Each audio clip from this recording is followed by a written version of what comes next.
Now, let me start by saying that I have obviously put a Snoke theory or two out there in my time, and as I've said before in them, I think he is not only going to be powerful, but very powerful. And one of the main reasons I feel that way is because as the story goes on, and the Star Wars saga, all three trilogies, are really just one big story, the threat to our heroes usually gets greater and greater. Which would imply that Snoke, who is our newest threat, would be a greater and worthier adversary than Palpatine was, and that's really saying something considering all that Palpatine accomplished, which included wiping out most of the Jedi Order and becoming Emperor of the Galaxy, before his overconfidence got the best of him and he was killed by his apprentice Darth Vader. And another reason why I think Snoke has to be extremely powerful is because this trilogy is most likely going to be the first and only time that, on the big screen at least, we will see Luke Skywalker as the ultimate Jedi Grand Master. This trilogy is going to be his swan song, if you will. And I don't want to get into the debate again on whether or not he'll live or die, but even if he does live through this whole trilogy, and he does come back to be a part of the next one, I doubt he'll be anything more than some wise old Jedi Grand Master. In other words, this trilogy is going to be his last chance to really show us all that he's learned over the past 30 years, and why, as George Lucas once said, he would go on to be the most powerful Jedi ever. And if Luke is going to be able to show off his power, he's going to need a worthy adversary to do it against, which of course then means either Snoke is that adversary, or there will be another. And I don't mean another as in some other character we've yet to learn about, but rather that Luke's showcase battle, if you will, would either then be against Kylo Ren, which seems unlikely unless Kylo Ren is going to become a lot more powerful over the course of these next two movies, or Rey somehow goes to the dark side and challenges Luke. But again, she would also have to progress quite a ways, or hopefully anyway, to be a challenge for Luke, and that's assuming Disney somehow did let her fall to the dark side and fight him in the first place. So that again leaves us with Snoke, a guy who, at least I feel from the latest picture of him to leak, looks kind of like some extremely rich guy who has used his massive wealth to hire a team of doctors to keep him alive forever, or, and hopefully more likely, is rather someone who is powerful enough with the dark side to keep himself alive for a very long time, if not even forever. And just like Yoda and Sidious before him, who are the two strongest Force users we've ever seen in action, up until this next movie and Luke I hope, his appearance is deceiving, and even though Snoke looks like an old and decrepit guy, when it's time to go, he can't fight with the best of them. But then again, maybe Snoke will not fight with a lightsaber at all. Maybe he doesn't even own one and never has. Keep in mind that lightsabers are pretty much a Jedi and Sith tradition, and Snoke is not a Sith, or so we've been told. So it's quite likely that not only does he not have a lightsaber, but that he may have a whole new, and hopefully very cool, way to fight with the Force, and maybe one Luke has yet to master, which sent him to that first Jedi Temple not only to learn about it, but to teach it to Rey eventually. I mean, look at Kylo Ren's saber. It's an ancient design, meaning it's clearly not one he assembled himself, but rather one he found and managed to get working again, which implies both getting and wielding a saber was something he did on his own, most likely to honor his grandfather, and not something Snoke commanded of him.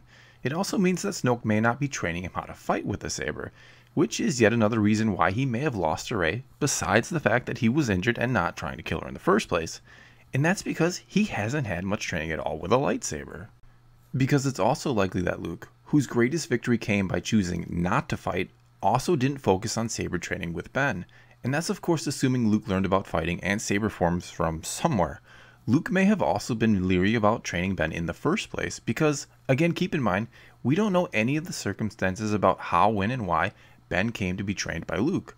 For all we know, Leia had to beg Luke to take him in to be trained because Luke sensed great danger in his training.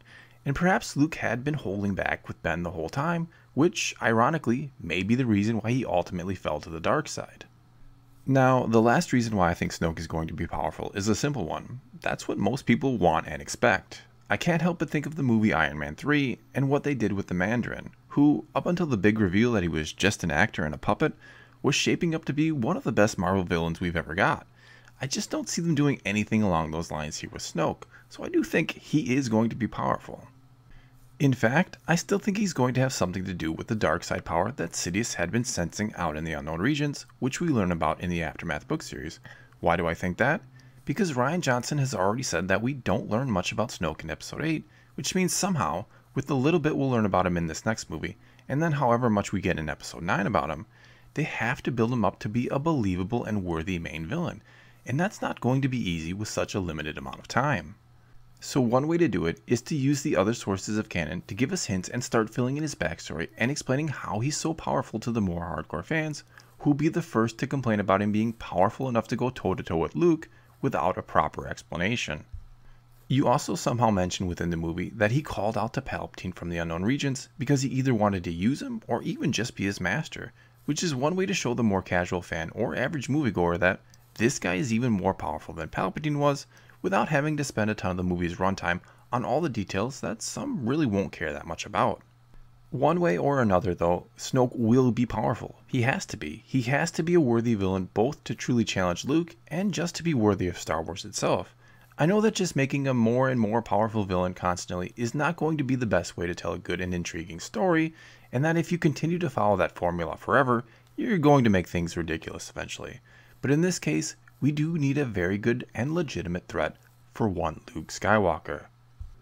I also know that I, and probably a lot of others, look at Snoke and think, I've got a bad feeling about this. But that's probably one of the points. Palpatine was the greatest and most powerful Sith we've seen within the canon, and one of his strengths was his ability to appear normal, at least on his rise to power, and mingle with the elite and work his way all the way up to become the Supreme Chancellor before eventually declaring himself Emperor. And I have a feeling Snoke is going to be very similar in that respect, that even though he is strong with the dark side and obsessed with power, he knows how to put on a good show and fool people. Hell, we can be pretty sure he fooled and manipulated Ben Solo to the dark side, which sure sounds very familiar to a story about a Skywalker we already know, but something tells me, or at least I hope, that this one will go and end very differently than that one did. Well, that's all I got for you this time. Now it's your turn to tell me what you think. Is Snoke more powerful than Sidious was? And just how do you think he'll fight? With a lightsaber or some other and maybe new way to use the Force in combat? Let me know in the comments below and let's talk some Star Wars. And until next time, thanks for watching.